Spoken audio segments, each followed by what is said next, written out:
Welcome to the new music. I'm J.D. Roberts. And I'm Jeanne Beker. I understand that you had yourself a couple of wonderful days in New York City with Roger Daltrey, John Entwistle, and Kenny Jones of The Who. It was pretty wonderful, J.D. I wasn't with The Who the whole time I was there. Isn't that what Margaret Trudeau said about the Stones? However, Roger Daltrey was very interesting and a little bit disillusioning. He was wearing Argyle socks and saddle shoes and looked a lot more like Woody Allen than a great, sexy, flashy rock star. But I think you'll appreciate what they have to say. And I understand you spent some time with Matt Minglewood. Yeah, that's right. Matt Minglewood is the founder and leader of the Minglewood Band, who you're going to see next Saturday night at 11 in a new music special simulcast. Now, Matt is your typical Down-Easter. He lives in Glace Bay, Nova Scotia, sings songs about the Maritimes, and he's such a small-town guy, he doesn't even want to move to Halifax. But one thing he does know how to do is make rock and roll, and I think that you're going to like that.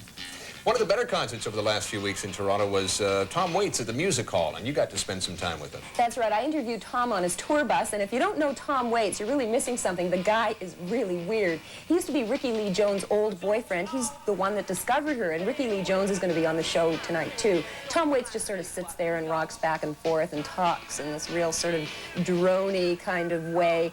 I think you'll love him, actually.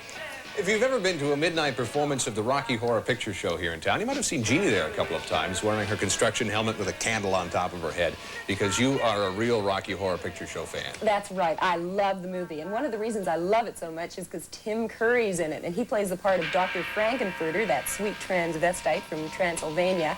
But Tim does a lot more than just dress up and drag, and we'll get a sampling of just what he's up to a little bit later on. You know, I've never seen that show. Well, you're missing something, J.D. It's on every Friday and Saturday night at midnight here in Toronto. I'll make a point to go see it. Okay, we've got Blondie on the show tonight, too. That's right, Blondie, who 5 years ago were playing in a dank little club in New York City's Bowery district called CBGB's. Since then, have gone on to gain themselves international recognition, got a recording contract, and have sold well over 1 million albums, and are really moving up in the world.